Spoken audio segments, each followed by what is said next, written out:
Hey, thank you so much for pressing play on this episode of Oldie, Butter, Goodie. That's the name of the podcast. This week, we're reviewing Osmosis Jones, and it's a lot of fun, the movie and the review. But before we get right into that, quick little thing to mention up top. In Australia, it is still technically winter, I think? And in winter, it loves to rain, and it rained while we were recording this episode. That's something that we try to record around, schedule around when we know rains and storms are coming, but this one snuck up on us, and I've had to do some noise removal during the first 20 minutes of the episode, just on Zach's half. Something's different with his microphone to my one. It's a whole tech thing. I won't bore you with it, but if you're like, why is the audio quality different? That is why. It's not super noticeable, and it's only in the first, 20 minutes of the show, but I just thought I'd come in early, let you know what's going on, and then we'll get into the episode. Here it is. This is Osmosis Jones. Enjoy. Imagine a year where Chris Rock plays an animated character that isn't annoying. Whoa, I can't even imagine that. What year is it, Zach? The year is 2001.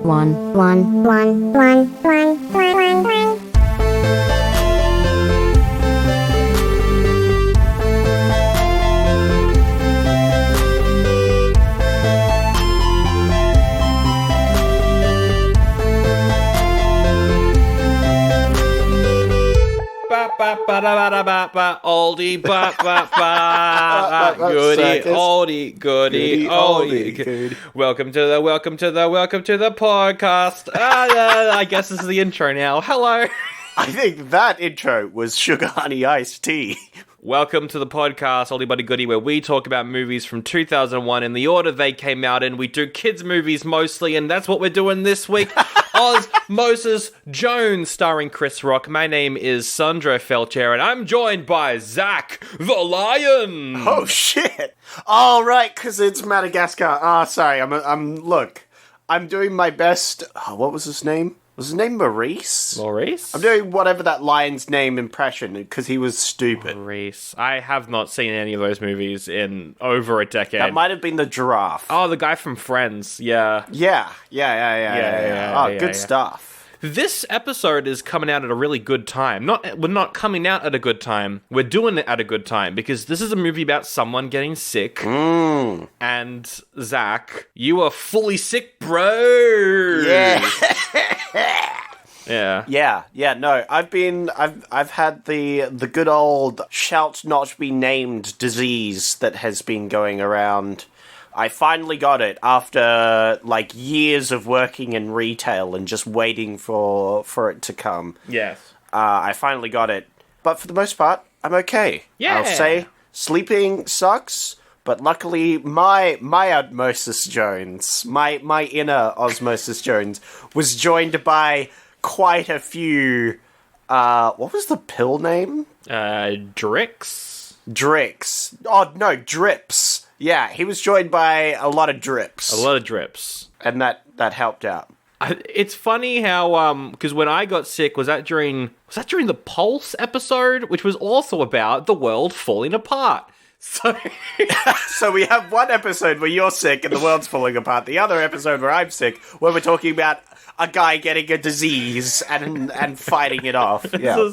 This is great. But yeah, Osmosis Jones. Ironic. I don't think I had seen this before. I think this is my first time watching this. But you have seen this before. Yes. Right? Yeah. Yeah. I saw it before when I was very young, and I was like, yeah, this is a good movie. And remembered about 0% of it. And coming back to it, I was like, hey, this is pretty average. Yeah. This is not great, but not terrible either. It's a weird movie. Who is this for? Yeah. I liked it. I like the concept. I like the people. It's just a bit weird and a little all over the place. I think you kind of hit the zit right on the head with that one. This is because it's 2001. All the comedies we've done this year have been gross out, highly sexual, and not for kids. And this is gross out, highly sexual, and for kids. So it's different. It's a weird movie. I don't know who this is for, but I enjoyed it. I think I enjoyed it. I think it's a kids movie. It's a classic. It's the good design a kids movie that an adult will enjoy. Yeah. But it doesn't do it well enough, I feel. It's too much of a kids movie still, even without that, which makes it feel weird because there's a lot of adult humor. I would disagree. I think this is more of a adults film than a kids film. Probably Really? Because, like, all the jokes would go over kids' heads. All of them are for adults, I think. No, there's a lot of gross out humor, and that's for the kids. Well, that's true. That's funny. And, yeah. like, the plot is the simplest plot in the universe for the kids. Yeah, I guess. I guess you're right. But, like, the whole, like, for the first maybe half hour, I was there going, this is for kids? Also, the final, like, 20 minutes of this movie is a mess. It wasn't the worst, but I feel like it could have been better. The whole point is where, like, the immune system, why are we leaving the body? That makes no fucking sense. That's a bit weird. Everything was cool because you could excuse what was happening inside your body up till that point, and I was like, wait, why? Why? Why this? We got Chekhov's false eyelashes. Yeah.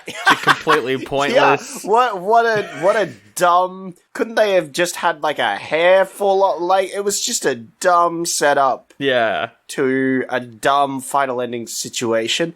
Although... It did leave the bad guy to fall in a bottle of alcohol. Yes. Pure alcohol, which was pretty brutal death and pretty great. This is a pretty brutal movie. There's some pretty scary moments, and that's definitely one of them. But yeah, that's the very end. We've got to go through everything else before we talk about the ending where the bad guy falls into pure alcohol and dies. Yeah. Spoiler. And by start, we mean the other options that you could have chosen. There were some good ones, and there were other ones. Yes. By other ones, you mean All Over the Guy, a rom-com about 4 friends who are all dating each other. Probably the second worst movie I could have chosen of these. With the worst movie being American Pie 2? Yes. But I could have chosen that to spite you, because last week we watched some real schmuck. I just want to see... Okay, American Pie 2 is 52% on Rotten Tomatoes. Slightly lower than this movie. So, yeah, objectively would have been worse, yeah. Yeah, but also... Well, yeah, objectively you say in this thing of, like, subjective opinions. Yeah, sure. Yeah. But also, like, I didn't exactly pick this one because it was the best. It was just the one I was most likely to be able to watch without having to pause and just do anything else and come back and be like, I have to finish this goddamn stupid romance movie because Sandro picked this goddamn shit and I have to sit through this. You just wanted something that you could enjoy, unlike last week, which was really boring. Yes, yeah. Look, I'm not saying I paused it at, like, near the end, maybe half an hour before it finished and went to bed because I just couldn't be bothered finishing it. But I did that. Your other options were An American Rhapsody, which is about communism in Hungary and trying to flee from the country and all that sort of stuff. Looks pretty good. Dinner with Friends, a married couple are shook when another married couple that they're friends with gets a divorce. So they have a big dinner party to find out if they should do the same. I'm not sure what that is. That synopsis does not do it credit because, one, why do you need someone else breaking up to figure out, oh my god, divorce exists! We could have done it the whole time! You know, like, why is that happening? And also, if then that is the situation that's happening, why do you need to go do a big dinner about it? Yeah, I feel like you should just decide. Yeah. And then you had 2 horror films that were your other options. The Others, Nicole Kidman's spooky haunted house movie, one of the best horrors of the year. And Session 9, cleaning crew of a mental hospital discover secrets about the past. Yes. Spooky! Could have been spook. But no, you picked Osmosis Jones, which I feel like is a pretty good pick there, based off everything we've been doing this year in particular. A lot of nostalgia, so definitely fits our hashtag brand, hashtag content, hashtag influencer. Hashtag sexy bacteria. Oh, yeah. Germs don't have genders, so I don't know what that was about. Look, hey, man. Neither do anything else in this movie, but they gave him them. Everything did have one for some reason, but hey. Yeah. Why are white blood cells getting together? Why is that a thing? I don't know. That doesn't make any sense. He does, manipulate himself into a different shape to look like a bacteria? Yeah. Even though he's still white, not green. Yeah. There's a lot going on there because, one, he would still be a white blood... if we're pretending he's a white blood cell, right? Yes. If he was actually a white blood cell, he would just be a white blood cell with bacteria.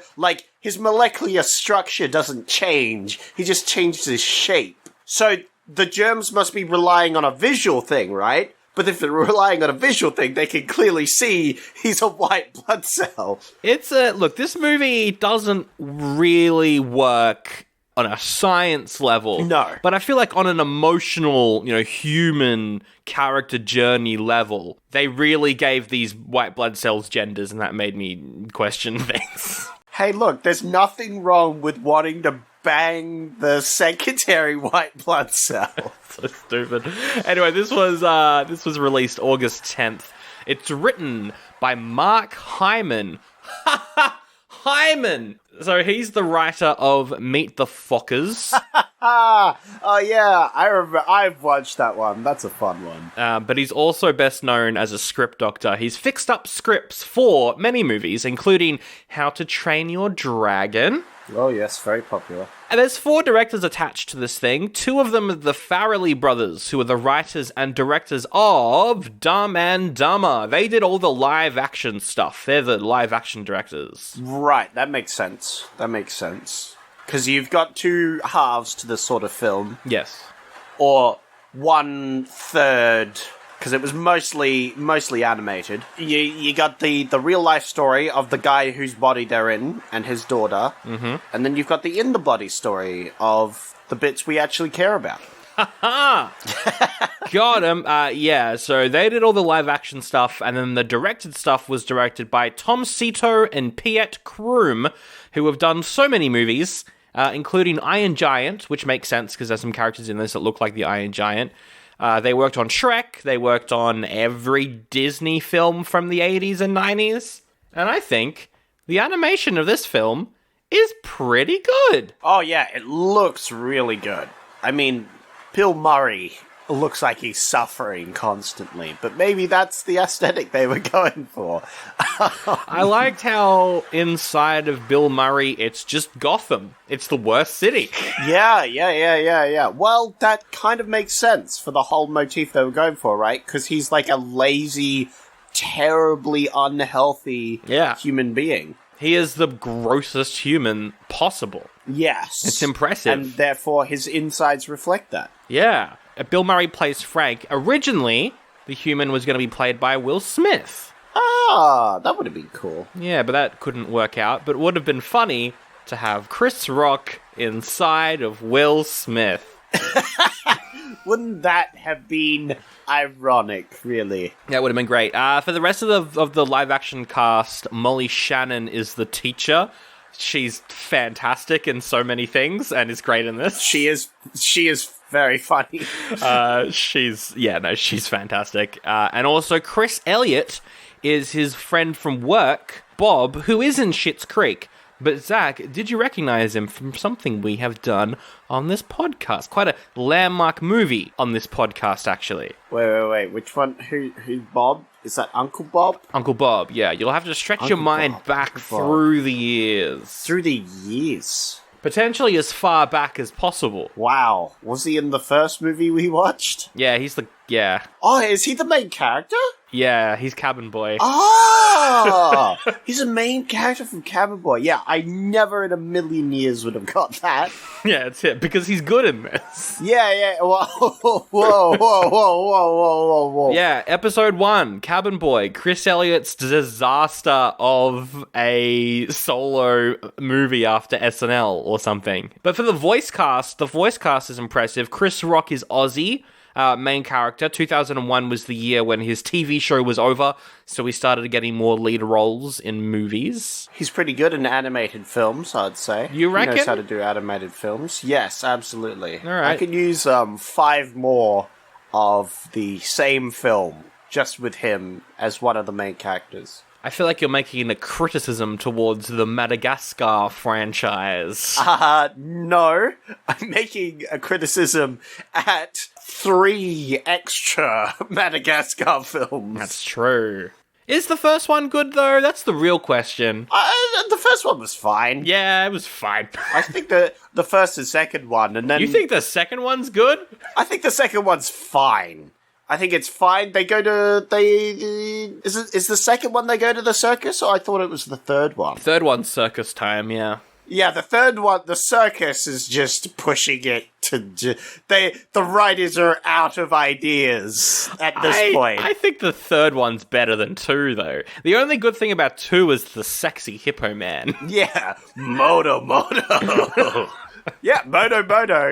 Everyone's favorite Will.i.am song. Oh yeah, Will.i.am was in that. Yeah, see? I like that film because it also gives... I think it gives, the lion a super tragic backstory. Yeah. Where he couldn't roar. Yeah. And it's terrifying. Yes. And that, along with a thing in this film...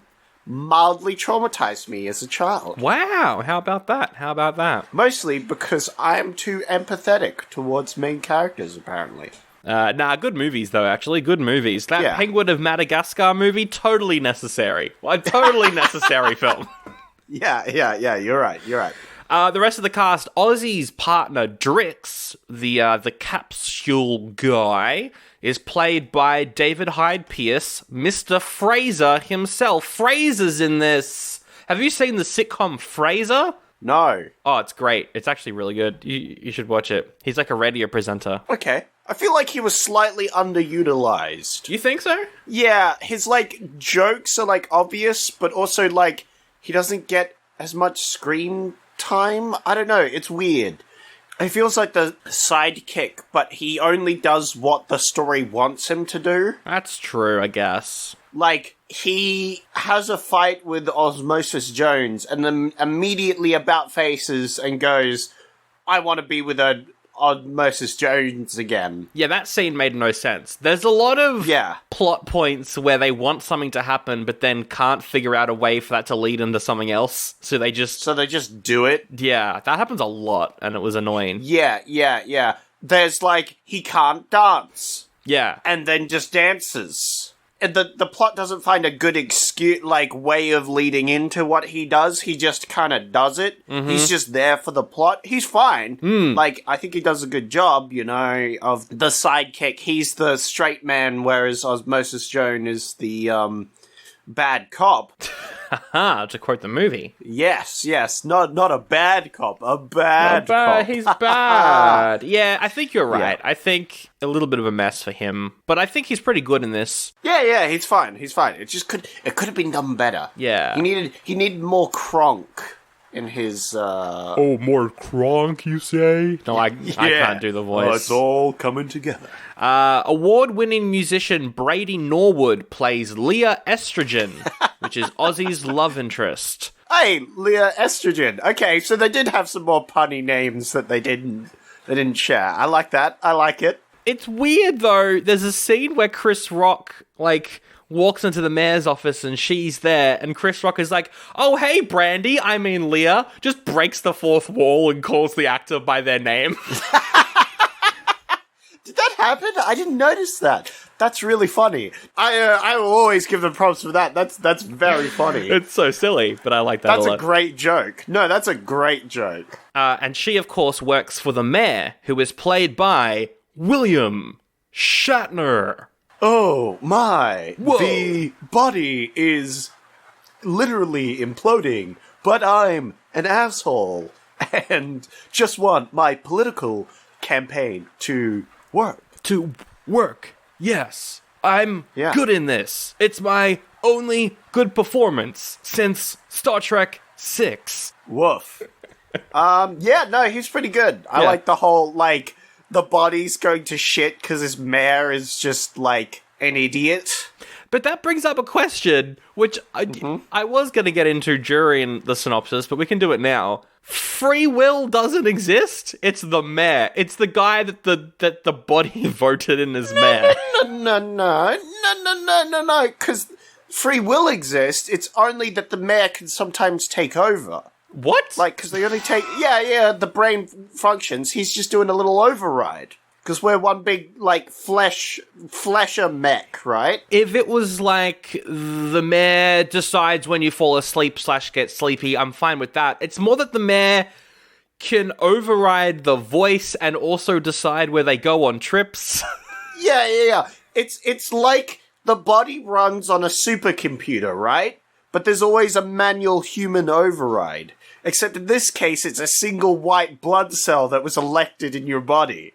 But also, Inside Out stole this bit from this movie. Inside Out did Inside steal Out it. is a complete rip-off of this movie, Aw. and I want them to publicly apologize for stealing their entire plot from Osmosis Jones. Look, you're right, but Inside Out is better. Yeah, And but I was watching it, I was like, oh, wait, this is a lot like Inside Out. They definitely took inspiration from this. definitely, yeah. Oh, definitely.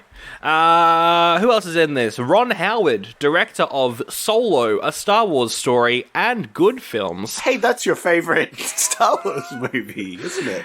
Yeah, he's good. But he also directed Willow, some other really good stuff that I can't remember. Apollo 13, I think that might have been him. I don't know. Anyway, he's the other guy that's up for election, but he never comes back. He's in one scene and then he doesn't come back. Oh, is that the... Well, you do see, like, a cut to him watching the television at one point. But yeah. Yeah. Anyway. And also Kid Rock has a random cameo as well. Yeah! Oh, Kid Rock was great. That scene was absolutely banging. I love that. I was like, oh, hell yeah. Yeah. It was a good song. And then it transitioned into, like, a, rap about the body and stuff. Which is funny because Kid Rock's an anti-vaxxer, I think. So it's funny that he's in this. Ironic, once again. Wow. And finally, playing Thrax, it is the one and only Laurence Fishburne, straight off The Matrix. Straight off that great role in The Matrix. Oh, yeah, he was great. What's his character's name? He's the pill guy. What's his name? Wow. Well, the pill guy? Yeah, No, I'm pretty sure it was the pill guy, I Sandro. can't remember what his name is in The Matrix. Morpheus. Morbius, that's right. Morbius, yeah. Yeah, Morbius. They could have done like a joke like morphine-emus or something. But yeah, no, he was great in this. Yeah, he's good. As Thrax. AKA probably Anthrax, I'd presume. I was assuming it was Anthrax, yeah. Which makes sense, because I was going to criticize them, because I looked up... I was like, okay, I'll look up Anthrax, look up what it is. It is transmitted by animals, which makes sense, because that's the start of the movie. Yeah. And one of its common... some of its common symptoms are coughing and sore throats and other things. Okay. So it works out. It's a bit of a rough translation because there's also, like, you get blisters and dark scabs on the outside. Yeah, they don't do that. But it does give you a fever and coughing and other things, depending on how the anthrax was injected into the body. Okay. Whether it was like a scratch or you breathed it in. Which he breathed it in, so it's more like, yeah. Yeah, interesting. Yeah, because, like, there's a line where he's like, they'll think I'm a common cold until it's too late. And I was like, COVID? Oh, no. This aged like not very fine wine. Like, fine mucus. Oh, yes, fine underpit mucus Oh, slush. gross, you made it worse. You made it worse. That's the delicious beverage that I like to drink in my pimple. Don't eat while watching this movie or listening to this podcast. Yeah, just don't eat. So this has a 56% on Rotten Tomatoes from the critics. Surprisingly Woof. enough, audience score is lower at 42%. Yeah, which I'm surprised. I thought more people would have actually liked this. That was the same with Spy Kids and stuff, wasn't it? Audience scores lower for a lot of kid-related movies. Yeah, which is weird. Which is weird. But this one, even then, I don't know. Yeah, it's very weird. I thought more people would be like, oh, the critics are wrong. This was actually great. I want, nostalgia, but no. Apparently not. 6.3 on IMDb, though, so a lot higher there. And to get a better idea of what audiences thought of it at the time, the cinema score they gave it when leaving the theatre averaged out to B-. Oh, B-. Ooh. Not great. Not great, yeah. Yeah. A bunch of reviews were like, animation's great, voice acting's great, live action stuff isn't as good, and gross out humor is gross. But the film has a good energy that kids will like and adults will laugh at the many adult-themed jokes. Like when they almost go into Bill Murray's balls. They don't even get close, okay? That's like a one-off joke, But would have been great to go. That would have been good. How would they have, represented the seamen? They're, all dressed up in, sea outfits. Oh, sailors' outfits, Yeah. for sure. Yeah. They're all sailors. They're all ready to go, That would have been great. They're all eager to get out there, That's the sequel. It's the adult-themed sequel where he gets an STD or something, I don't know, and they have to go in. Oh, God, no, Sandra. Oh, he gets crabs. Yeah. They have to fight literal crabs off with the seamen. That's ad idea for a Seth Rogen film that he would have made if Sausage Party was a success. Oh, yeah, for sure. But this cost $70 million. Makes sense. Animated, lots of money. Bill Murray's in it, lots of money there as well. Yep. What do you think this made in la box office? Worldwide as well. Worldwide? Okay, that's probably a bit more. 120? 120? Yeah. Take 106 off that. This made $14 million. What? Wow, this bombed super hard. What? Yeah, it bombed hard, but again, international numbers, only $500,000 internationally. So I don't think Warner Bros. Rolled this out properly. No, that doesn't sound right. It doesn't sound right. Huh. I don't know why this wouldn't have done well. Maybe it was too gross. Yeah. I don't know. I definitely, speaking of the gross, I definitely did not appreciate the gross humor. I was like, I didn't mind it in the body. It was like Bill Murray playing the grossest guy alive. Yeah, the most foul human being in existence. And specifically I'm talking about the vomiting, pimple, shoveling poop. I was fine with the vomiting because it gave him a tragic backstory that was really stupid. But the pimple was dumb. That the was pimple so was dumb. I hated that. No, that's the stuff I hate. Because it's like, oh yeah, I vomited on this lady and it ruined my fucking life. I got fired from my job because I threw up on a lady. What? How? What? Everyone picks on my daughter because I threw up once on a lady, and for some reason the newspaper people nearby took a photo and were like, yeah, this is front page fucking news, is a guy threw up on a lady. I mean, to be fair though, Molly Shannon, she's great, looks like a Karen. Yeah. Makes sense that she would do this. I don't know. That's kind of her whole thing. She gets like a restraining order on him. She gets a restraining order. What? I don't know. It's funny. He was clearly sick. What? But yeah, it doesn't entirely make sense or work. Like, what world is this? We're throwing up on someone. Yeah. It's front page news. Obviously, it's embarrassing. It's bad. Like, I don't want to be thrown up on, but like, he's clearly a human being, But it not only gives him a tragic backstory, like Frank. Yeah. It gives Osmosis Jones a tragic backstory. It gives the child a tragic backstory. Like, it works, but it's also very stupid. It is dumb. Yeah, maybe if this was just an adult cartoon. You go like gross out and super rude, like a South Park maybe. Yeah. But like less political, more just kind of fun. I reckon that could have been good. I don't know. But anyway, it was a big old bomb.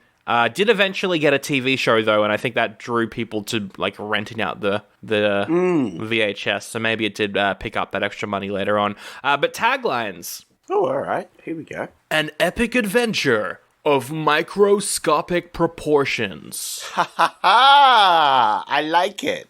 Yeah. I like it because it's usually like of large proportions, but this is small proportions because they're small. Yeah, small. Except in the movie, the size differences for things are a bit hard to tell. Yes. There's helicopters. There's helicopters in the mouth, which are clearly like you could take frame by frame pictures and figure out that they are massive. Yeah. Like they would be visible to the human eye.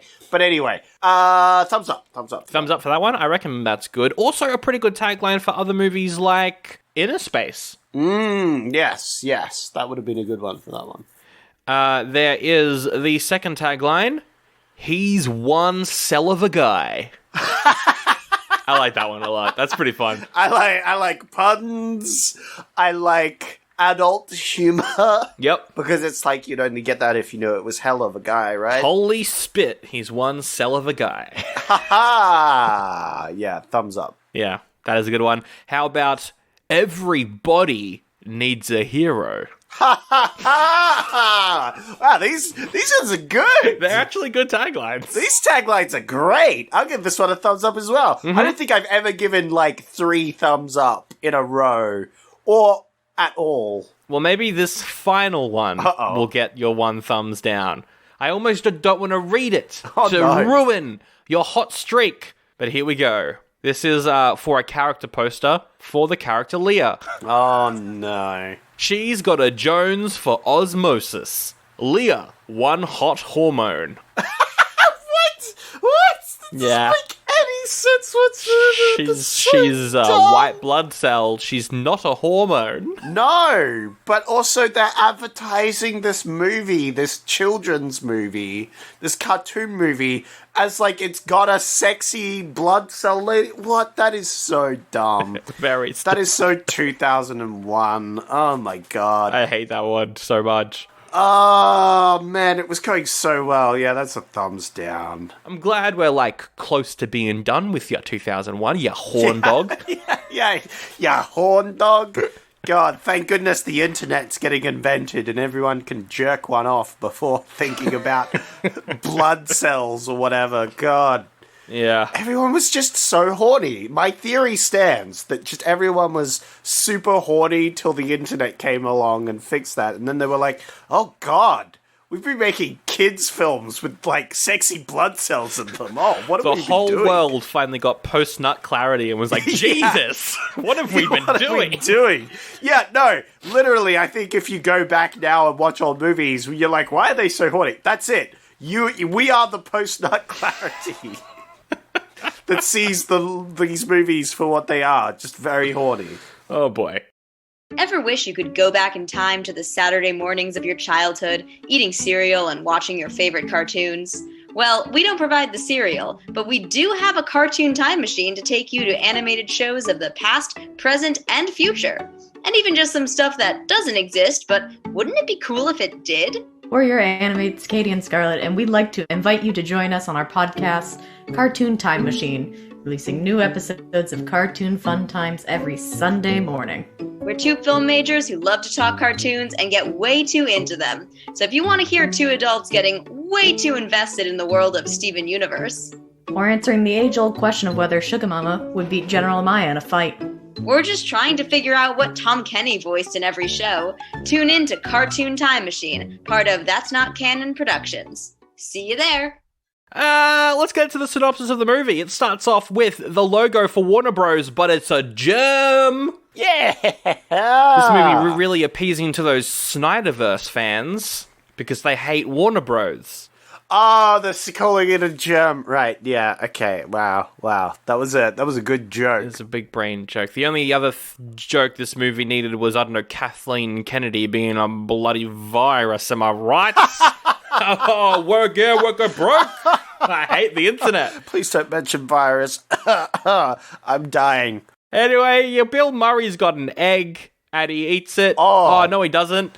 No, he doesn't, because a monkey grabs it, gives it a good suck, then drops it on the ground, and Bill Murray's like, you know what? 10-second rule. And he grabs this dirty monkey-sucked egg and gives it a good munching. Gross. Foul. Absolute awful person. Not like in terms of his morals, just he's awful.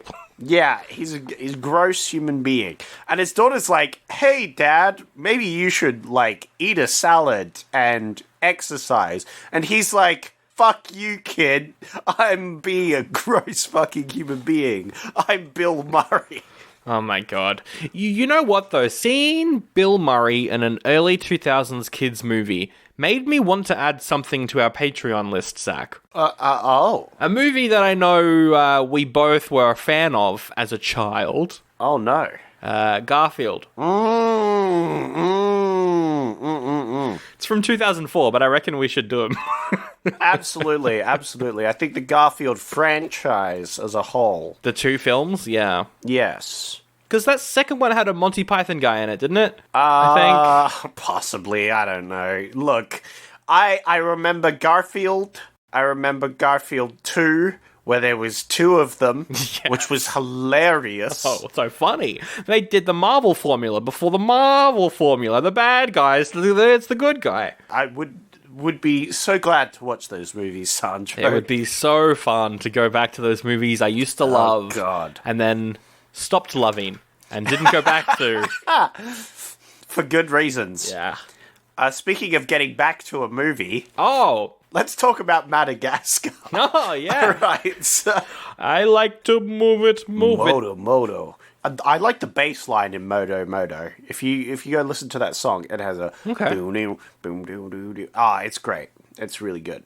Let's talk about Osmosis Jones, though, because he eats the egg, it goes into the mouth, and we see the spit patrol or something. Yeah. Like the upper head body portion of the white blood cells.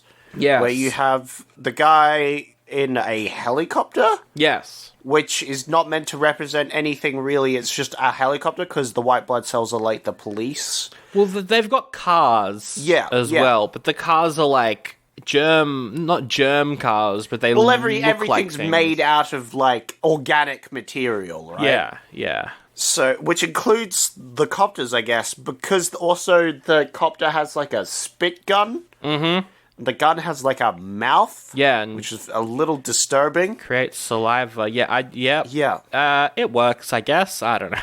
Yeah. Anyway, they're on the patrol for germs. Yes. And they start blasting some. But our main character, he's a bit of a wild card. Yeah. He's a bit of a reckless boy. A reckless cop, you could say. A bit of a maverick. Oh, a top cell maverick. Yeah. He chases after a piece of bacteria, which manages to escape the mouth, go down the esophagus, somehow not into the stomach area that we see later on, which is like a big catch-all area. No, but somehow manages to get straight into the, like, bloodstream city. Bloodstream, yeah, through... Is it through the lungs? Oh, maybe he goes through the lungs. Yeah, that would make sense, actually. He went through the lungs. Yeah. And, he chases him, and he shoots an electrical plant of some sort, or just like... A nerve tower. Yeah, nerve ending, right. Nerve that's ending right. tower. And causes a cramp. A big old cramp, yeah, and... we get some more Bill Murray. He's like, oh, cramp. Yeah, wow, that sounded exactly like Bill Murray. Wow, your impression was on spot. Thank you. Yeah, no, he was great. He collapses at the steps, and his daughter comes out and is like, oh my god, are you okay? And he's like, yeah, we need to move, you know? This place has too many stairs. And the daughter's like, there's two stairs. And he's like, oh, if you're so attached to the place, I guess I'll build a ramp. I feel like throughout this movie, Bill Murray is not utilized enough at all. Oh, it's 2000s Bill Murray. He was only doing these for paychecks. That's like, true. He's not going to do anything, really. That's true. He didn't exactly seem invested in this movie. He does not care. Yeah, he really doesn't give a shit. And it shows in this movie. Yeah, look, 2000s Bill Murray, I mean, he did some good kind of arty stuff. It's when he wanted to mainly do serious acting and did the comedy stuff just for money. Because he did Wes Anderson's movie, then he did Garfield for money. Yeah, he's doing such a straight man the whole time. Yeah, he doesn't care at all if this works. Yeah. And then, obviously, later on he bumps into the teacher, but he's just so, straight-laced the whole time. Even when he wakes up from being dead for a bit, he says it in the most deadpan, he says all his jokes in the most deadpan, straight manner possible. Yeah. I'm just gonna put a little life in it. Just be a little wacky. He does actually be a bit wacky when he puts his foot on the table and you see his ingrown toenail. He was a little silly there. He puts a little bit more life into his acting there, I feel. Like he actually feels like he's acting. And if he was like that the whole time, I think I would have liked it a bit better. I guess. I mean, there's moments, he's pretty good with his daughter. I feel like Bill Murray, he's a hard guy to work with, but I reckon he at least made the child actor comfortable on set. And wasn't a dick. Yeah. That's right. When he talks to the child, he's a little more human. I just feel like when he's not talking to the child, he's just lacking humanity on him, and you can feel it as the audience. Yeah, it's true. But back inside of him, there's some cool quotes and jokes and stuff during this first part of the movie. We see two cops, and one of them's like, yeah, tomorrow's my day off. Me and my girlfriend, we're going to go down to the kidney. We're going to see the stones. And the other cop guy's like, oh, nice one. Yeah, I heard they could pass any day now. Yep. Which is funny. Sucks for Bill Murray, because he's got kidney stones. Yeah. Because, a bunch of parts of the body are destination spots. Like Down Under. And we see a poster for Down Under with a kangaroo on it next to a picture of a bum. Yeah, someone's car crashes into it and it makes a fart sound. Yay! Yay! I groaned. I was like, oh no, this is one of these kid movies like The Lion King where there's just a lot of gross humor in it. Yeah, there's only two fart jokes really, but they do, the final fart joke in particular, I was like, Jesus fucking Christ. Yeah, to be fair, there's not a fart joke, but there is a joke about farts where, Oh, that's right. This isn't a love story, it's a story about love. Yeah, that's true. But this is slightly later on where he's talking to his pill buddy, where, he's, explaining how he grew up, and he grew up in the crack. I wrote down the whole thing. It was I grew up on the wrong side of the digestive tract. Oh, it was crack central down there because we were in the crack. Yeah. That was funny. Yeah. Because I was like, oh, they mentioned crack. That's interesting.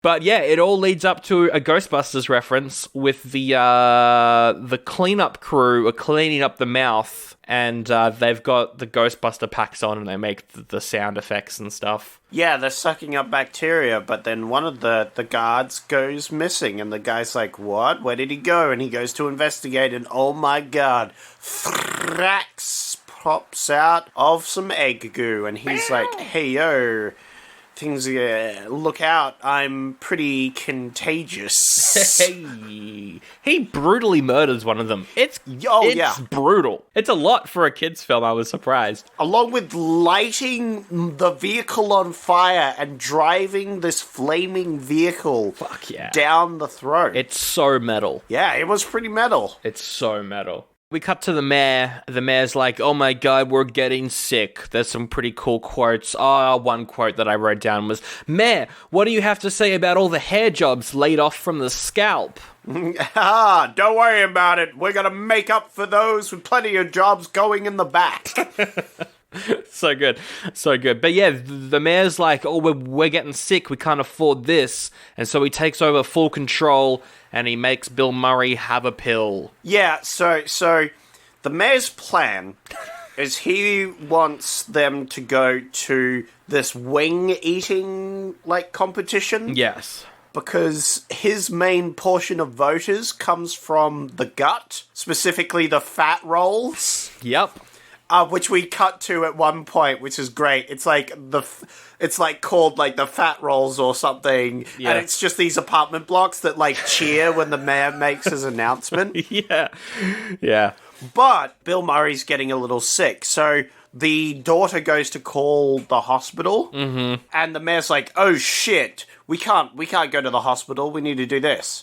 So he takes manual control, which normally would take the whole council, right? the whole council approving and all that. Yeah. So I believe he committed a federal crime here in office. Yes. And if he gets discovered, he'll be impeached. Actually, yeah, there isn't a happy ending where the mayor gets thrown out. Well, there is, actually. I don't know if you noticed. The very end fart joke, remember? Yeah, remember who causes that fart joke and then supposedly gets ejected by said fart joke? I did not put two and two together.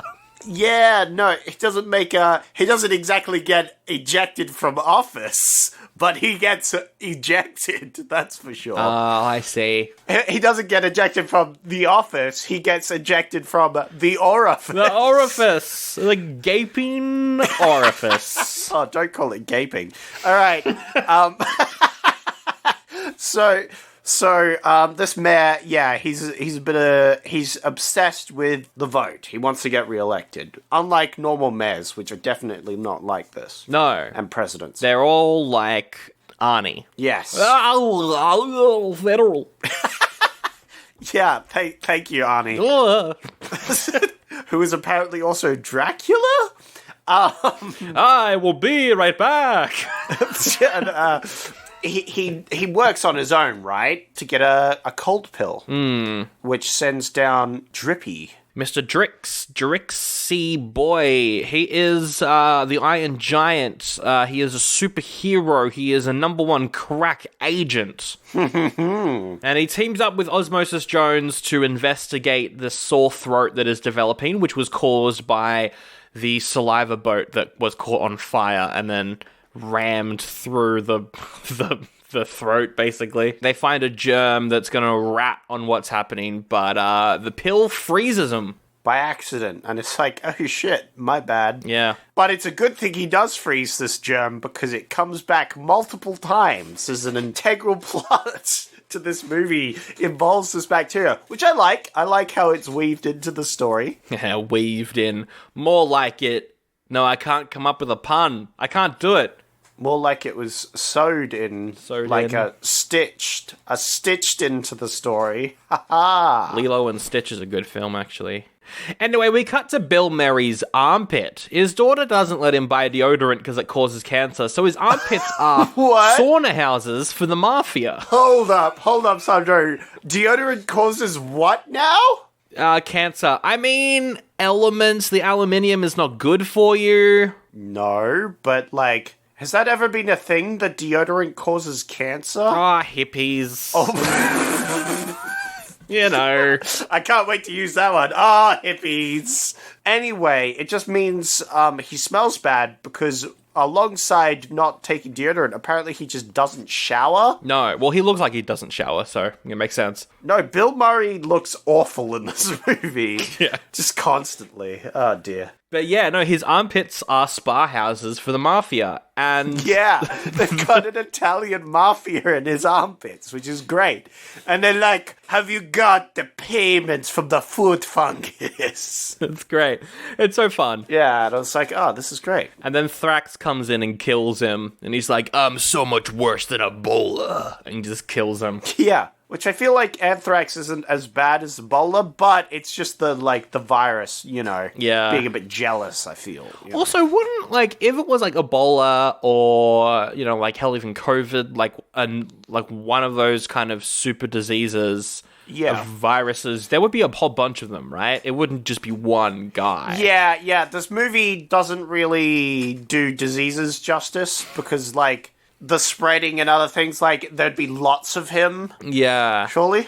I feel like in this movie, if they were going to do a disease like that, it would just be like a kaiju sort of thing. It would be like a Godzilla disease. But that would mean no personality. That wouldn't be as interesting. But that's how I think they would, if I was to do super diseases, like really bad ones, like the plague or something, you know. Oh, Osmosis Jones, but it's the Black Death. Yeah, versus the... Oh, my God. And they're all versus British. the Black Death, and it's just like a fucking reaper. Oh, fuck yeah. And he just comes in murdering shit. Yeah.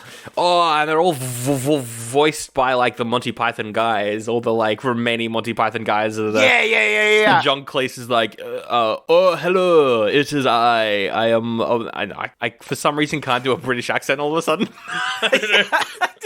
I am the British. We are the French Inquisition. The Spanish Inquisition? But anyway, he now controls the mafia, so they go and attack the nose dam, the nose cartilage, and this is probably, for the animated stuff, this is the grosser sequence for the animated stuff. Yeah, it's just a lot of snot. Yeah, all the snot dams overflow and they're swimming in them, and a CGI booger comes out of Bill Murray's nose. Yeah, that's not too bad. In my perspective, because I also have allergies, and I have snotted way harder than Bill Murray did. But, like, for the cartoon stuff, it's the grosser cartoon stuff. Yeah. There's a lot of snot going everywhere.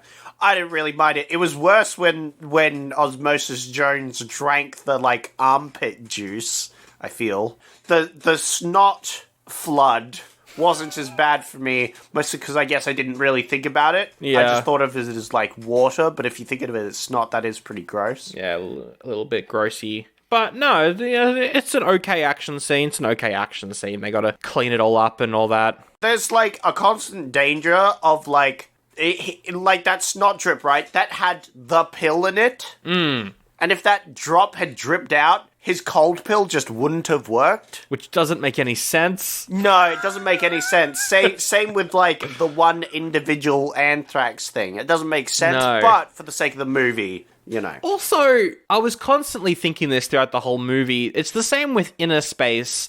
How do they get around so quickly? It's because they got Hot Wheel ramps inside the body for some reason. Yeah. That's the veins. They're Hot Wheel There's the ramps. veins, and they run around them and cause traffic jams, which I Yeah. can only presume are a blockage, and he's going to have a heart attack because of it. True, but yeah, no, I would like to know how long it takes to drive from one end of the body to the other, just to, like, put this movie in perspective, you know? You should watch the Magic School Bus episode where they go into the body. That's a great episode. It's a great episode. It's a good show. I love edutainment, and I love the Magic School Bus. I do love the Magic School Bus. That action scene happens, and the pill is a hero. Now, Bill Murray's got a zit on his forehead, right in between his two Oh, God. two eyebrows. It just suddenly appears, and I'm like, oh, no, here we go. Here we go. The movie's explanation is because he, like, washed his face in chicken grease, so he gets a lot of zits. Pretty good shampoo idea if KFC ever wants to expand, get into the household objects. KFC shampoo / body wash. It smells like chicken grease. That's gotta exist. There's gotta be, like, a chicken grease smelling shampoo out there. Chicken grease shampoo. I've looked it up. No. No, really? Not a thing. Maybe just body wash. Yeah. Well, that's the thing. There you go. That's an uncornered market. Yeah. That's like the Old Spice or other thing. Like, I've got some Linux, like, cookie and leather smelling. That's like a niche. I'm sure some people would like chicken smelling shampoo. Yeah, you gotta get on it. Yeah, no, it's not here. The closest thing that shows up is a KFC fried chicken bath bomb. That's not bad. Yeah. But yeah, definitely. Uncornered market. Yeah, we gotta get on that. We gotta invest. We gotta go on Shark Tank or something. I don't know. Try and pitch it. We do have Shark Tank in Australia, so we could do it. You just do a whole range of, like, food-smelling shampoo. Like, you got burger, you got pizza, you got chicken. Yeah. Or Vegemite body wash and it's pitch black. Oh, yeah. Oh, no. I was on board until you were like, oh, yeah, it's actually just fucking Vegemite that you rub on your body. It's just soapy Vegemite. You can put it on your toast as well. Why not? Why not? Oh, and the toast is like the squidgy thing. You rub it on. Oh, that's so dumb, but also so brilliant that you like sell it with like a sponge that's just a piece of toast. So you can put this like black Vegemite on it and then rub your body with it. That's great. No one steal these ideas. Yeah, we copyrighted. Yeah. TM, copyrighted. But anyway, the zit on his forehead is actually a nightclub where all the viruses are hanging out. I love this nightclub scene, even though it's stupid and doesn't make a lot of sense. It's really great because Osmosis Jones sneaks in by pretending to be a virus. Yes. By, like, contorting his body to look like a virus. And then the pill also does the same thing by just putting the virus that they caught on top of his head. Yeah, the frozen virus is put on his head.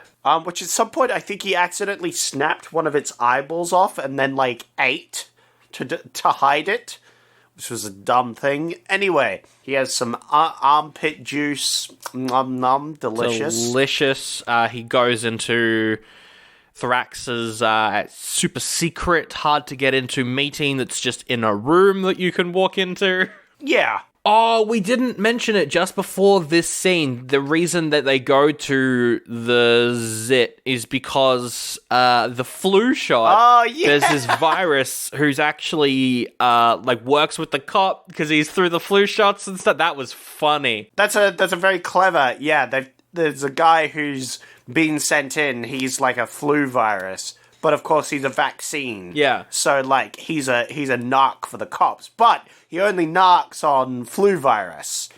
But then they like threaten him, and he eventually tells them where the Red Death, aka Thrax, is. He's up in a pill making his plans. But yeah, they find out, that Thrax wants to steal part of the brain. Yeah, he's going into the part of the brain that controls the temperature. Yes. And taking out the temperature control, like, DNA molecule, which causes the whole place to, superheat up and stuff. Essentially, the bad disease is going to kill the person. Whoa. Going to kill Bill Murray. Oh my god. And so they're like, we need to kill him right now. We got a small action scene. Yeah, where Osmosis Jones gets discovered as a cop. Bum, bum, bum. And then they have a fight out where eventually the pill gives Osmosis a grenade of super chill. Yes. That explodes and pops the pimple. Pops the pimple while Bill Murray's talking to the teacher, and the pimple goes on her mouth. Ew. Oh, God. Me as a child, I was horrified by the fact there was a few things like this that, like, if I vomited on someone, that could ruin my literal life forever. Ruin your whole career. Yeah, I felt so bad for Bill Murray because all he did was vomit on someone. Yes. And his whole career and life was absolutely ruined because of this one moment, which doesn't make any fucking sense. It just makes me feel terrible for the character. Stop doing this. Stop giving people tragic backstory which has a stupid beginning. Like, have him get in a depressed state because his wife died. That would be better. That's not his tragic backstory, though. His tragic backstory is he vomited on a teacher one time and now everyone makes fun of him. Yes, the movie's like, oh yeah, Bill Murray's wife died because she ate something and got sick, but he vomited. That's why he's sad. Yeah. That's why he's a depressed mess, is because he vomited on someone. Yeah, kind of dumb. Don't vomit on people, kids. Don't put fluids on random people. Put them on people you know. Yes. Make it consensual fluid exchange. So the mayor and the police captain are like, Jones and Drix, you guys are fucking idiots. You wrecked this whole op. You're fired. Yeah. So Jones is fired and Drix is sent to the bladder to get peed out. Which is great. The virus goes and steals the brain thing and then hides in the subconscious, which is a fucking cool looking scene. Oh my god. Yeah. while Osmosis Jones goes into, like, the dream theater Yeah. to watch the dreams, there's some great dreams. I wrote them down. Good. I'm glad you did. Yeah. Because I forgot to. We've got... So these are the dream posters we pass by.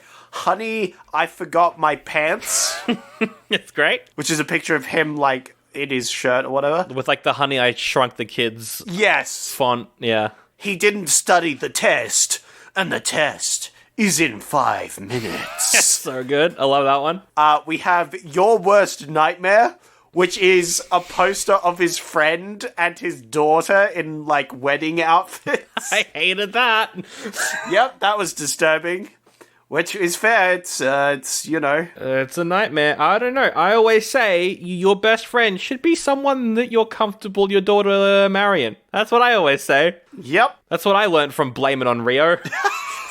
Remember that movie? Episode 69. Check it out. No, I don't, and I refuse to remember it, Sandro. I prefer to watch good movies like Girls from the Bus Stop. That was pretty funny.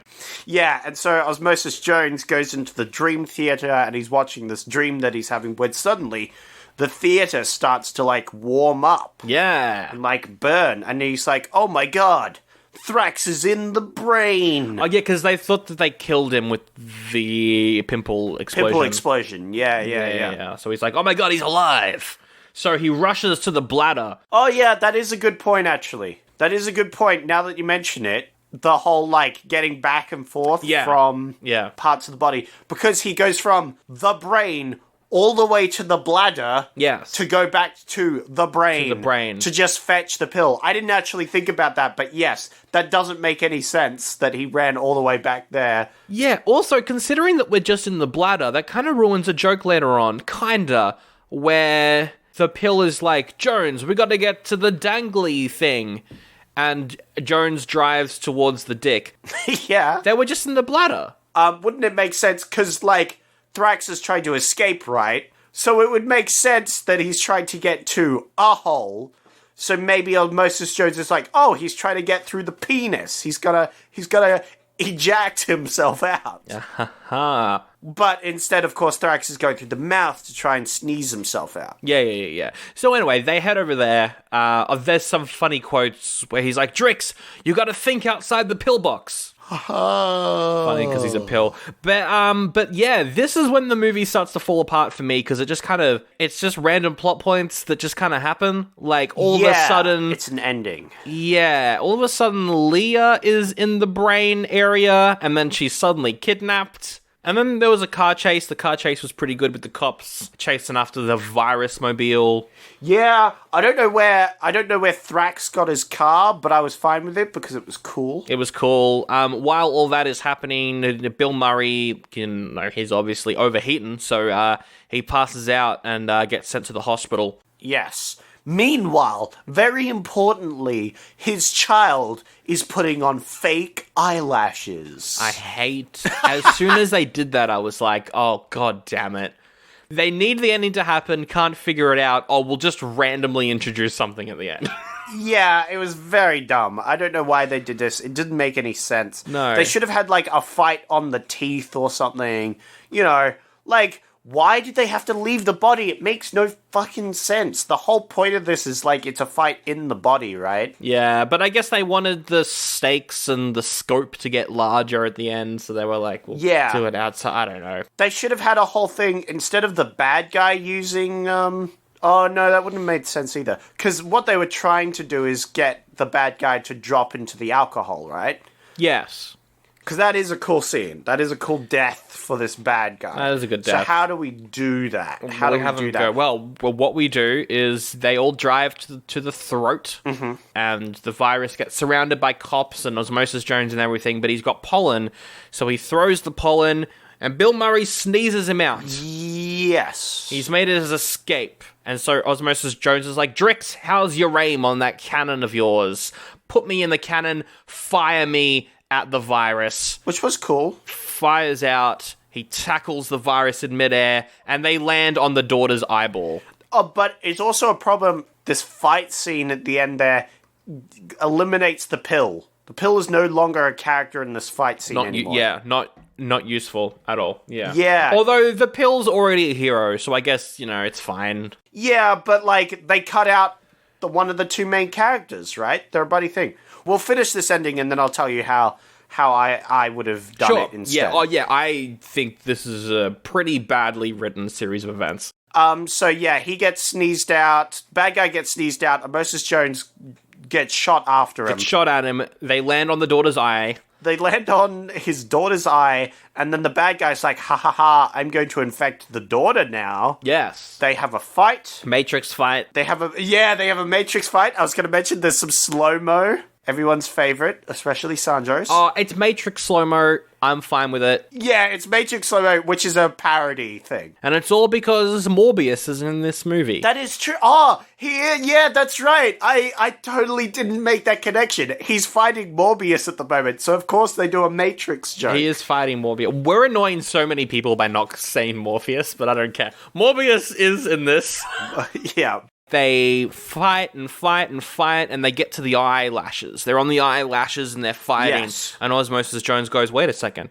These are fake eyelashes. And they're falling out because she's crying. Yes. I've got a plan. And his plan is to get Thrax to punch him and then split in half so his fist gets caught in the fake eyelash. Then he jumps off the eyelash and makes it fall down into the bottle of alcohol where the virus will dissolve and die. I don't know if the alcohol was part of his plan. It was just like, get him stuck to the eyelash while it's falling so he can run off it. But yeah, that's the final plan. That's what happens, and it's not a good action scene. It's not a good ending to your movie. It's fine in the moment, but when you think about it for longer than a second, it's like, why? Yeah, it's very passable. It's not really like a great final boss confrontation, because it doesn't even happen in the body. No. That's the whole point, is we have a white blood cell versus a virus. Why is it happening outside the body on a different person, on an eyelash? On a fake eyelash that she was randomly given for no reason 5 minutes ago. Yeah. It's very contrived and stupid. It's especially considering that this is written by a guy who's a script doctor and whose job is to fix scripts. Yeah. That he would write this ending. Obviously, it's to try and get to the end goal, which is him falling in alcohol, which I've mentioned 5 times already. It looks good. It's very cool, because he lands in it, and then he just starts dissolving, and he turns green. Yep. And all tentacly. Yeah, he turns into a Lovecraftian sort of monster. Yeah. He looks more virusy. More like the rest of them when he dies. But what would your ending be? Because I think my ending is just streamline it. Just streamline it, have the fight be in Bill Murray's tear duct or something, and have him washed away at the last moment. The daughter says something about Bill Murray's wife, and then he gets sad and he cries out the bad guy. You see, that wouldn't work, because he doesn't actually give a shit about his dead wife. Oh, no, you've got me there, and I hate it. He should have... The kid would have been like, this is like that one time where you vomited on a teacher, and he's like, oh, no. Yeah, look, that's probably more like it, yeah. My ending is they have a fight in the mouth, right? But what happens is the pill is there as well, right? Yeah. And so they have a fight where Osmosis Jones gets, caught by the bad guy while the pill's, aiming his gun at him, right? Yeah. So then Osmosis Jones is shoot him. That's what you were designed to do, get rid of viruses, whatever. And the pill's yeah, but if I shoot him, I'll kill you. But then Osmosis Jones is remember, manipulative membrane or whatever, right? He can split and everything, yeah. Yeah. He says that, and then the pill's the pill realizes what their plan is, but the bad guy doesn't, and then the pill shoots at him, and Osmosis Jones splits right as he shoots at him. Bam! He ices the bad guy. The iced bad guy falls out of the mouth. Into the alcohol. He's breaking out of the ice. He's no! And then boom, hits the alcohol, does the thing. That's cool.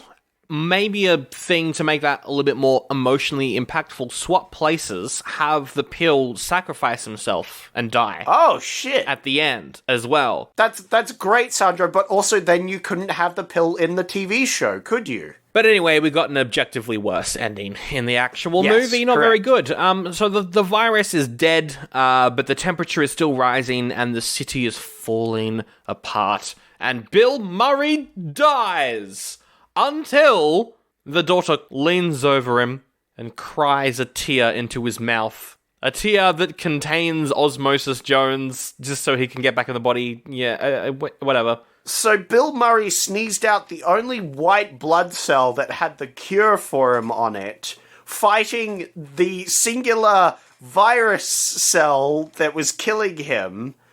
Then his daughter cries that same blood cell back into him, and the blood cell was able to go and restart him. And restart him, and now Bill Murray's alive again. He's brought back to life. And the city is restored. Yeah, it doesn't make any sense. This ending doesn't work. The final act is a mess. The ending was poorly done, but I don't know. I like the movie. And Osmosis Jones is now a hero. He's a hero cop.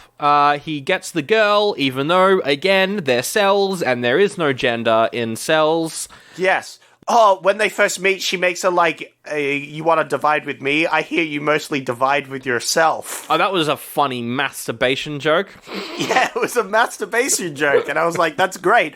But also, yes, that's how cells work. They just divide themselves. That's how cells are asexual. I don't know why. Well, they're not sexual because they're cells, but you know what I mean. They have no sex, they just divide. There's no gender in fucking cells. Well, apparently there is gender in these fucking cells, because they're fucking. I guess, because the cells are fucking. I guess it's probably because Bill Murray, you know, he's an older guy. He still believes in the construct that is gender, and therefore his body is quite old, and all his cells are gendered, because he's a bit of an old man with old views. Yeah, you hear that? You hear that, Bill Murray? And yeah, that's the end of the movie. He goes on a hike with his daughter, he starts eating carrots and shit, and then he farts out the mare. Yep. He doesn't even hike, though. They drive up the hill, and then they walk 5 meters up to a rock. Yeah. And he's like, I'm exhausted. Which is great. That is Osmosis Jones. All in all, it's fun. And it's enjoyable. It's like a solid 3 stars. It's just good. Yeah. And that's about it. It's just fun. So I will give it a goodie, but it's not one of the better films of the year. But it is better than a lot of the kids stuff that we've done. Like, I think it holds up definitely better than Cats and Dogs for me. Like, Yeah. Cats and Dogs is not great IMO. But this was a lot better. I like Cats and Dogs more than this movie. I'll say that. I know you disagree, but I think this would just go all in on making this an adult comedy, and I think it would have been great. I think, yeah, you could take this in 2 directions. I think this movie is fine at the level of humor it is. They just need to change the story to make it less stupid. And also give Bill Murray's whole arc just a redo. Just cast someone else. Cast someone It's else. Bill Murray. He just wants to go and make sad movies about divorce. Just let him do that. Don't cast him in kids' movies anymore. Yeah. Well, I feel like Bill Murray could have just amped it up a bit. I just make the outside a bit less gross. Yeah, okay. You could have made the human story, make it a bit more like the Lego movie, right? Make the outside story a bit more just real but tragic. Because the problem was he was like gross. I feel like you could have made it more like the Lego movie where it's like, oh yeah, he's trying to connect with his daughter, but he can't. He's got a drinking problem because his wife died. Like, just make it a bit more gritty, real, and he's unhealthy because of his wife dying, that sort of thing. Okay. And that's why he gets this disease, and not like he's a gross human being that eats monkey egg. He does. Oh, and also puts his ingrown toenail up on the table for everyone to see because a waiter comes over and is like, no shoes, no service. And he's like, I'm disabled because I have an ingrown toe. Yeah, that was dumb. That was really dumb. That was dumb. Oh dear. I'll give it a goodie as well, but it's definitely it's a lesser of a movie than most goodies. Yeah, no, agreed. It's a fine watch, but it could have been a lot better. There's a lot of missed potential here, which is a shame, because I like the theme and concept a lot in this movie. So 2 goodies there for Osmosis Jones, but pretty light goodies, on the light end of the spectrum for goodies, but still goodies. You know what? This is like Evolution. Yeah. It's like Evolution. It's that level of humor. Exactly like Evolution. It's fun, but could have been better. Could have been a lot better, yeah. But it's still pretty fun. Are you a grown-up who loves Disney? Are you a grown-up who wants all the facts? Are you a grown-up who spends copious hours arguing with friends and family about the deep intellectual properties of your favourite Disney movie? Do you want to delve deeper into the realms of Disney with us? I'm Stacey. And I'm Georgina. And together, we're Disney Grown Up. We are the place to get all of the intellectual debate on your favourite Disney movie. Get all of those fun facts. And a whole heap of raw reactions to all of those interesting Disney movie moments. You can find us where any good podcast is found, or on our website, that'snotcanonproductions.com. Join us for Disney Grown Up. You know you want to. A That's Not Canon Productions podcast. All right, Sandro. Yes. It is time for red blood cell reviews. Oh, we're doing the reviews first? All right, let's do it. Oh yeah, I kind of skipped the whole crossover thing, but We'll do that afterwards, because that segue was so good. yeah. I came up with it earlier, and it's the joke I'm sticking with. All right, this is the part of the show where I get reviews. You got to guess the scores between 0.5 and 5. They're from Rotten Tomatoes. They're from the audience, because the audience was a bit critical of it. Okay. Don't know why. This will be interesting. Eric says, "Oh, I liked this film as a kid, but now I see they really kind of wasted Bill here. Oh well, at least we got some sexy blood cells." I don't know. 3.5? That one's actually 2.5. 2.5, okay. We got Tom, who says, "For an animated movie, appropriate for school settings, it's really good. As a Friday night date movie, not so much." Oh, no, you did not. Or was it they went over to one of their houses and were like, we'll put on a movie, and they chose this? Yeah. Or was it in 2001 they went on a date to the cinema and saw this? Which one do you think it is? Yeah, there's a backstory to this review that we need to know, Tom. I need to know. What happened? Did you get the second date? Is the question. I'm going to say that's probably still saying it's good, smiley face. I'll say 3. It's a 4 out of 5. Wow. 4 out of 5. All right. They were quite positive, so I'm guessing that they got a second date. Yeah, true. We have Rich, who says, "When the question ever comes up, quotation marks, more Bill Murray or more cartoons, end quotation marks, the answer cannot be anything but more Bill Murray." Oh, this person wants more of Bill Murray Yeah. in this movie. Interesting. Okay. Well, if they want more Bill Murray but don't love the cartoons, then they're probably not positive on it, I guess, because this is a very cartoon-heavy movie, so it's probably 2.5. Ooh, it was actually 1.5. Oh. You're right. They were quite negative about this. Even harsher. Yeah, they really wanted Bill Murray. No, I bet they did. We have Johnny, who says, "Wacky characters and fluid animation make this movie a lot of fun. Fluid. One character that stands out to me is Thrax. His death is just so satisfying. It's true. Could have used less live action, though." Interesting. Also, the use of the word fluid was very funny there. Good pun. Let's say that's probably a solid 3.5. That is a 3.5. You got one on the dot. It's my first positive. It's my first correct guess in 2 weeks. Boop, boop, boop, boop, boop. Oh, really? I think so. I didn't notice. Whoops. Good job. Thanks. We have Alex, who says, "I've been forced to watch this movie like 300 times when I was in middle school. Why? So, I can only assume it was lit. Why? Why did you watch it? Like, was it your sibling? I hope it wasn't your school was making you watch this over and over again. I've been there before. I've had a sibling who's watched a movie in a car 300 times, and I've just had to watch it like 300 times because they watched it. That's right. If you grew up when this movie was, like, if you were a kid when this movie came out, that was the era of watching movies in cars on long car trips with the family, so that's probably where it is. That's true. I'm going to say that's probably a solid... Oh, they've got to hate it, surely. 1? But they say, so I can only assume it was lit, though, Sandra. Yeah, I don't know. They don't seem to like it, though, because they use the word forced. Yeah, but they assume it was lit, so they don't know it's lit.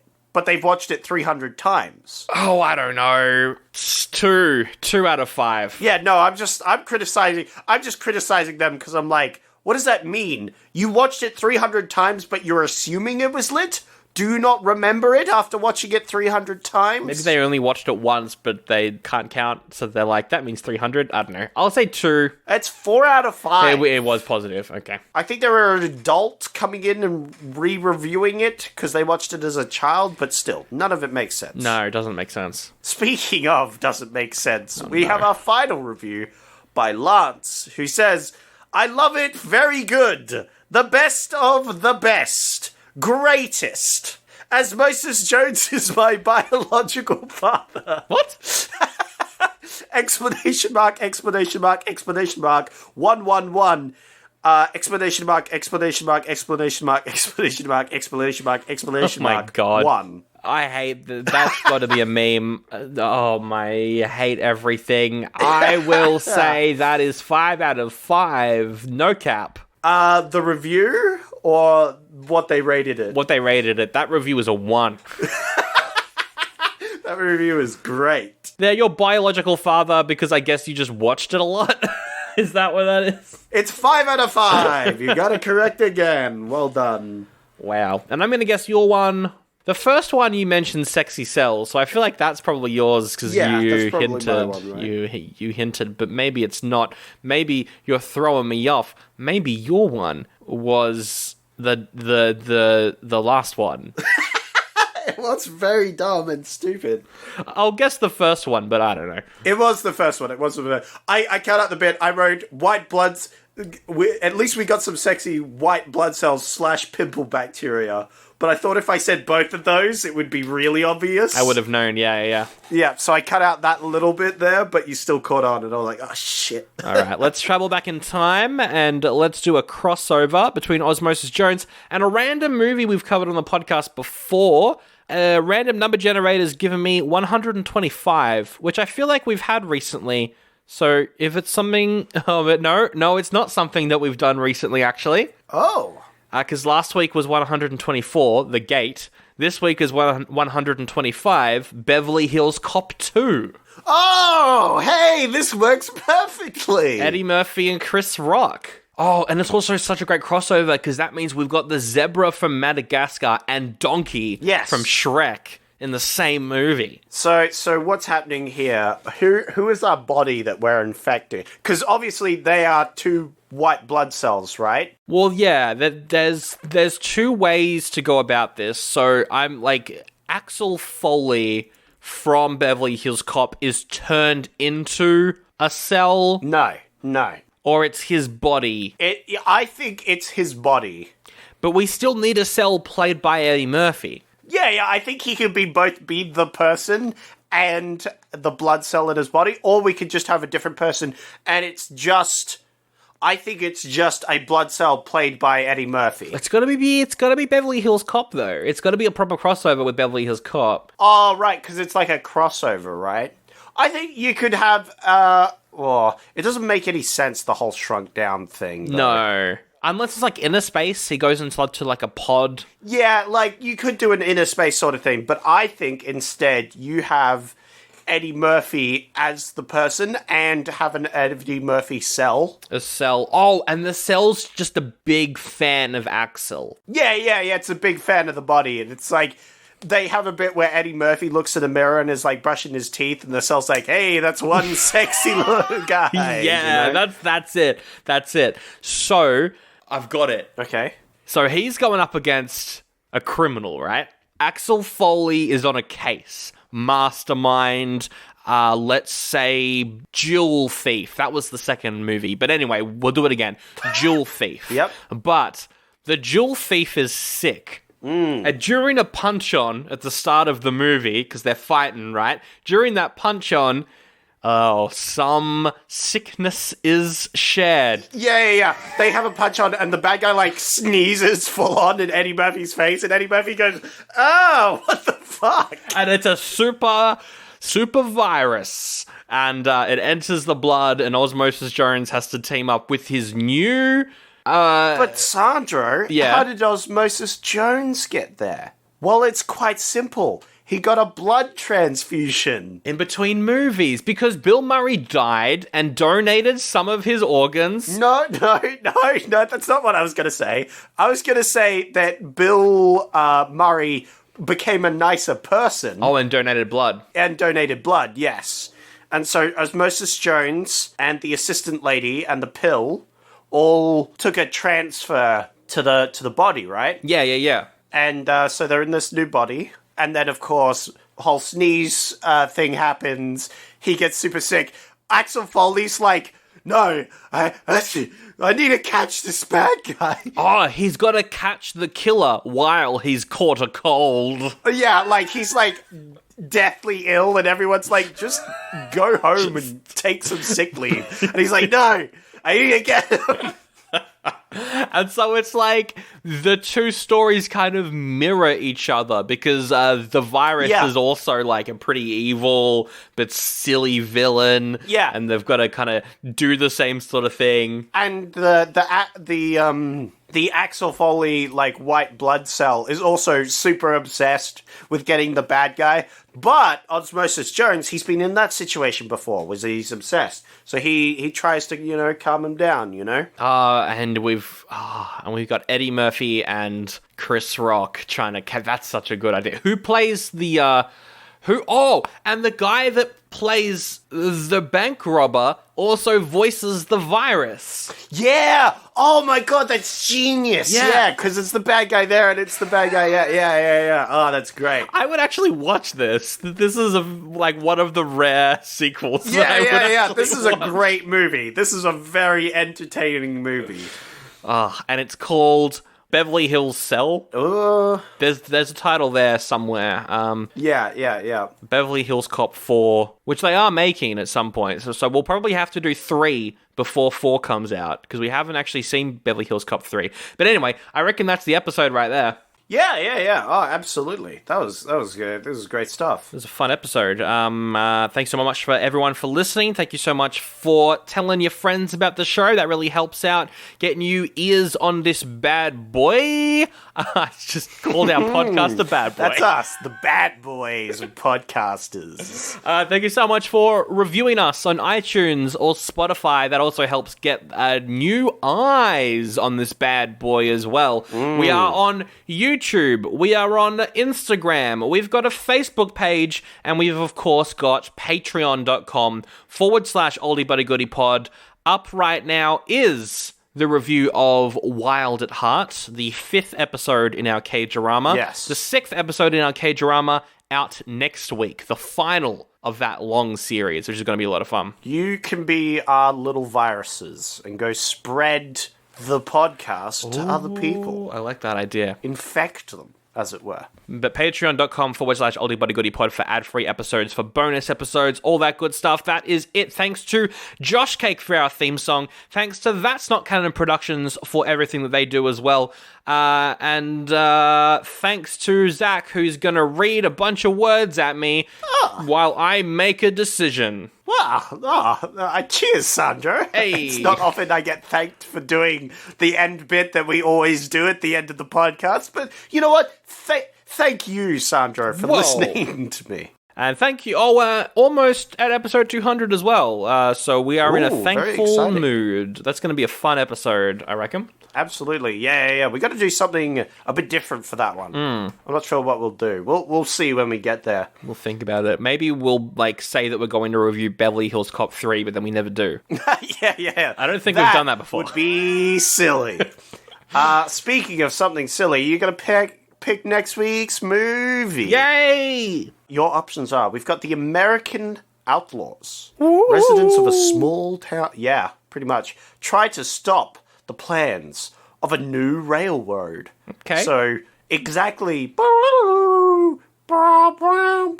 Just a very average Western, yeah. We have Blood, the Last Vampire. Oh, okay. Which is an anime about a vampire that works for the government to fight demons. No. Love me some animes. It depends on the art style. Oh, it's only 50 minutes long. That's not a real option. Who put this on the list? I think you did. We have Captain Carell's mandolin. Captain Carell's mandolin. All right. A woman begins to fall in love with an Italian commander stationed on an island during the war. It's got an all-star cast, including our boy, Nicolas Cage. Oh, yeah. Nicolas Cage, Penelope Cruz, Christian Bale. Yeah. Oh, my God. A solid 28%. 28%? Wow, that is way lower than I thought that was going to be like, an award-winning whatever, and that is low. I think I might have seen this. I don't know. Nicolas Cage in his romance roles is always very average. Yeah. Do you know what I think they should have done for that movie? Is Jumping Ship. Is that a reference to another option? Yeah, because that's the name of the film. The next film. It's called Jumping Ship. It's a Disney Channel sequel to Horse Sense. Teens are stranded on a desert island, surrounded by pirates. I'm Googling it just to see if this is an actual movie. Oh, yeah, no, it's real. It is on Disney Plus, and it is a sequel to a movie called Horse Sense. Yep. It's a real thing that is on the list that you have an option of choosing. I think it's set in Australia. We don't have pirates in Australia. Yes, we do. They're just called Eshe Bras. Eshe bra. Eshe Bra? Give me your Eshe booty, brah. We've set our, on Facebook Messenger, we've set our nicknames as Eshe Bra. So whenever one of us messages the other, it just says Eshe Bra messaged you. Eshe Bra? That's a very local reference to Yeah. white guys with mullets in Sydney. Yeah. Speaking of white guys with mullets, we have Rat Race. Which is 6 teams of people race across the world for a big prize. And this one has a very famous cast of people. Okay. Even more famous than that other stupid movie. I'm looking it up now. Yeah, Rowan Atkinson, Yes. John Cleese, Whoopi Yes. Goldberg, Yes. Breckin Meyer. Yes. Holy, it's directed by one of the Zucker brothers. Oh, I love a good Zucky. Yeah. I always say, give me a Zucky, daddy. It is a comedy from 2001, though, so I don't know. These are some terrible choices, not gonna lie. Yeah, these are some really bad choices. Look, Jumping Ship sounds fine. We're not doing a Disney Channel movie. I know. We've done too many of those. Especially a sequel. If it was just its own thing. Oh, yeah, that's right. It's a sequel, which means you would have to watch both the movies, which is not happening. Blood, the Last Vampire. No.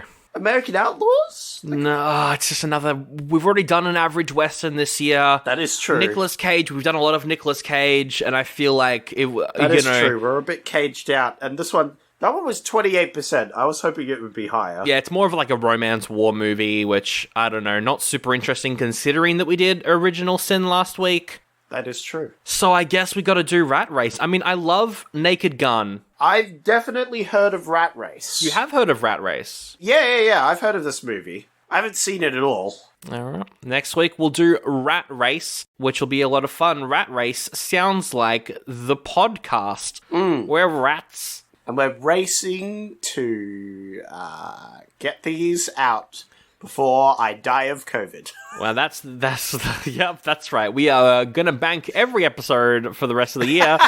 And then reveal in the final episode that you died months ago. Yeah, I just died of a disease. That's it. Let's wrap it up with the best quote from Osmosis Jones. What have you got for me, Sandra? What's your favourite quote? I'm curious. Mine is to quote Mayor Fleming, who is, of course, voiced by William Shatner. Mm-hmm. It's quite a lengthy quote, though, so just bear with me. Yep, okay, go ahead. Good evening, citizens of Frank. In the past few weeks of my campaign, my opponent has thrown around a lot of fancy words to try to confuse the issues. Words like exercise, low fat, and diet. Words designed to scare us into changing what has worked for so many My God. years.